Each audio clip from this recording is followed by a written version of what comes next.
ચોક્કસ. ચાલો આ પ્રશ્નો અને જવાબોને વિગતવાર સમજીએ.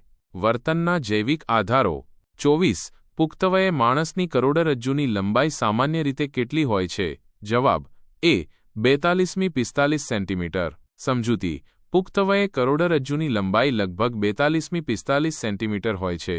25. નીચેનામાંથી કેન્દ્રીય ચેતાતંત્રનું કયો અવયવ મગજનું એક પ્રકારનું વિસ્તરણ છે? જવાબ: ડી. કરોડરજ્જુ.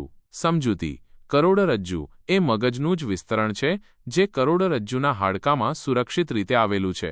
26. મગજ અને પરિધ્વર્તી ચેતાતંત્ર વચ્ચેના સંદેશાઓનું સંક્રમણ કોણ કરે છે?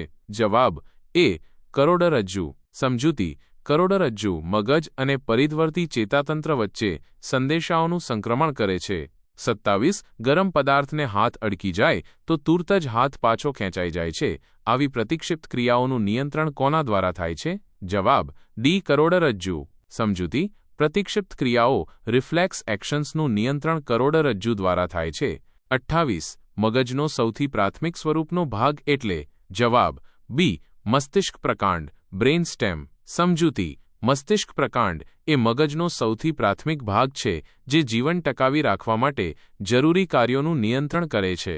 29. નીચેનામાંથી કોનો મસ્તિષ્ક પ્રકાંડ બ્રેઇન સ્ટેમમાં સમાવેશ થાય છે? જવાબ: ડી. એ, બી અને સી ત્રણે. સમજૂતી: મસ્તિષ્ક પ્રકાંડમાં લંબ મજ્જા, મજ્જાસેતુ અને જાળરૂપ રચનાનો સમાવેશ થાય છે.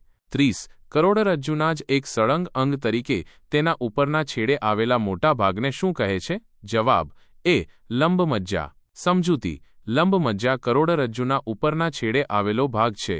31. શ્વાસોશ્વાસ અને હૃદયના ધબકારાનું નિયમન કરતા કેન્દ્ર કયા અવયવમાં આવેલા છે? જવાબ: એ. લંબ મજ્જા. સમજૂતી: લંબ મજ્જા શ્વાસોશ્વાસ અને હૃદયના ધબકારાનું નિયંત્રણ કરે છે.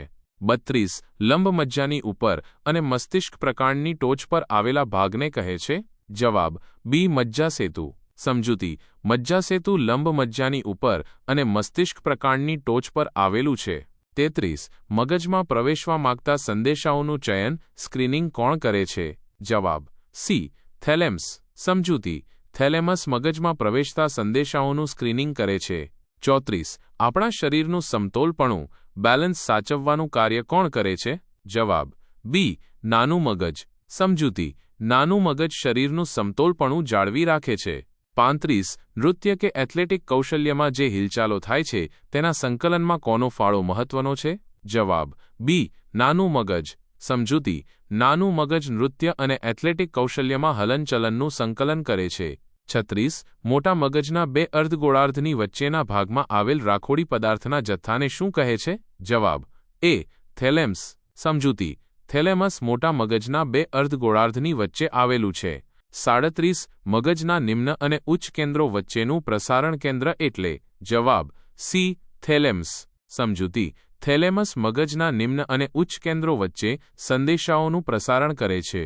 આ જવાબો તમને મગજ અને કરોડરજ્જુના વિવિધ ભાગો અને તેમના કાર્યો વિશે વધુ સારી રીતે સમજવામાં મદદ કરશે.